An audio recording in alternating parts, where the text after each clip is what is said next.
you write a lot of poems and poetry. Do you have something that you could share with us? Sure, I can share something with you. Maybe I'll share.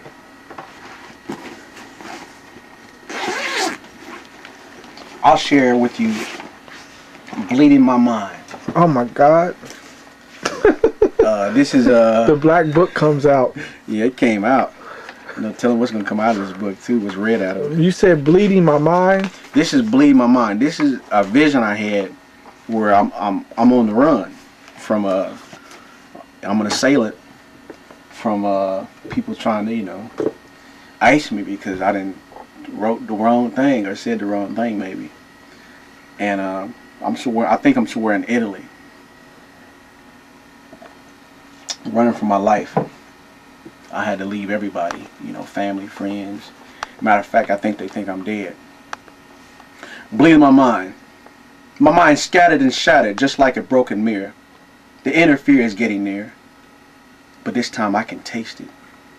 I can sense it. I can feel it though I try to ignore.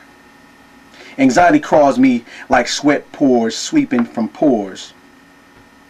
I have to smile because it's another day of cleverness, another day of escaping the abyss of eternal. Like the wormhole of illusion, I become the confused event horizon. Clever got me this far, and tricky got me away. I have to use strangers for my pursuit. I don't need another friend. My safety is a mystery. Why? Because they want to bleed me.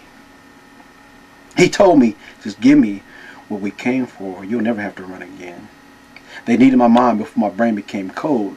A bright light and dead cold eyes as my open eyes watches the doctor sell his soul. This won't hurt a bit, Malik, even though I know your spirit is there and your body's here. The decapitation is done. My soul disappears.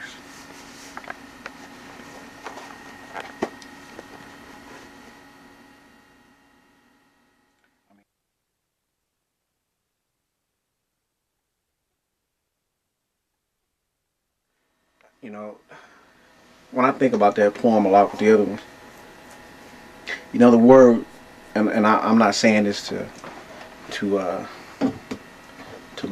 get on a pedestal or anything. I had some weird things said to me in my life. I've had some pretty phenomenal things said to me. Been spoken in the same words as prophet, angel, genius. Those things. Those are high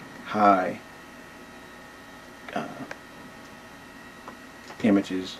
Those are high prestigious individuals. Those words. Angel, prophet, genius. That's pretty high, and I don't take those lightly, and it makes me feel uncomfortable to hear that. At the same time, it gives me it keeps my drive going, keeps me inspired, keeps me feeling like I am responsible and I am accountable for my actions. And so sometimes I put too high of a standard on myself, maybe. So I've definitely have experienced some very delightful things in this thing we call hell. I feel personally the earth is hell. It doesn't get any worse than this. Damn all the, oh, you're going to go somewhere and it's going to burn. I mean, I've been burning since I was here. We all been burning. We all been suffering. So me personally, I don't think it gets any worse than this. So when those type of things are said in a environment such as this, which I consider hell, then that's very, refreshing to hear those things. And, whether I live up to those expectations or not is another story. I don't even try to look into that too much because those are very high places that one person has to go. All I can do is try to, feel the shoes that I think I fit. Whatever size they may be, I have to try to grow into them. And, if I'm given a larger size, I have to grow into those. There's always room for improvement. Whatever compulsive things I may or may not do, I'm accountable for them. So all I can do is take it in stride and try to live to see another day. So when I write, that is my vent. That's my way to release. That's my way. It's the gateway between my spirit and my soul. You know, between the spiritual world and the earthly material world, my writing is a form of a gateway between those two. And I try to be descriptive as possible so I can describe what's going on, because most people don't realize what is happening. And what words of inspiration could you give to a young writer, a young man, a young woman, or anything? I mean, as far as to help them, as far as in this life, this hell that we live in. I mean, to keep their focus. I mean, what could you give to them? I mean, what could you say to them to make them not be in so much hopelessness? Which I tell them to drink the bottle of Corvette Canyon and call it a night. No, I'm just kidding. I would definitely. I would tell them.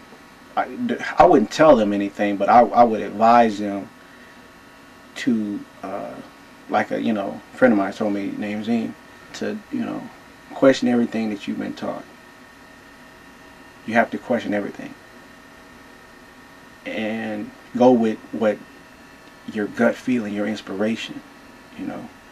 If your gut inspiration is telling you to turn left, don't go right. Go straight. Do what your instincts tell you. And I'm not saying everything is, all your instincts are right. Of course, we know there's dark forces that can influence you too. But you can't you can't take anything personal. You have to try not to take anything personal. And you can't persecute humans because they don't even know why they do the things they do. You have to look at God. You have to look at the controller of destiny. And it's not you. Because if it was, you would have played them lottery numbers a long time ago. I know I tried. And you can't look at that. And so people saying, well, I can do this. And yeah, there's certain things you can do as a human, but to control destiny is a very broad and a very big subject to tackle, and you have to be careful about that. So I would try to tell them, those individuals, maybe they're pursuing writing, maybe they're pursuing going with their dreams. See no as a form of inspiration, not reject. Because I guarantee you, I have some letters somewhere around here. Actually, I put them locked up. I just looked at them last night. Earth on Fire was a terrific book in the end. But as I was doing it, and as soon as I was done writing it, I was not satisfied with this work. At the time I thought I was a failure, and the doors were being closed in my face, just like Stephen King, just like the rest of them. I have so many letters in there that'll show you where they said, well, we don't think this is a type of work that we want to pursue at this time. Okay, all right.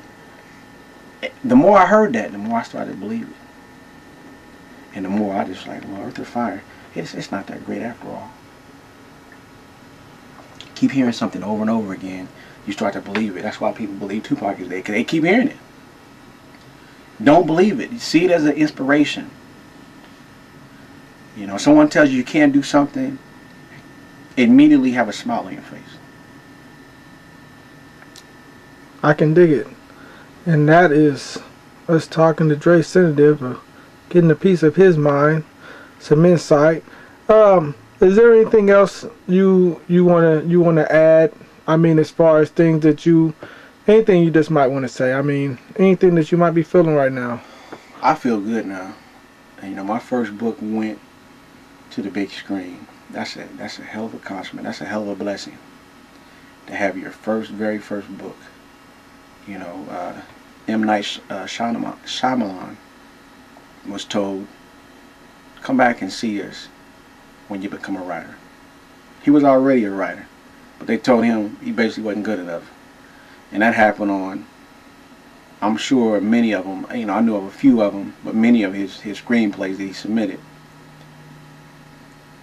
You can't see no as a failure. It's not. So to have my first production, my first book, go to the big screen is a hell of a accomplishment. So right now I feel good, and that's all I got to say. I hope it goes further than that. I can dig it. Drah Cenedive, Hard Evidence, signing off, and holler back at us, man.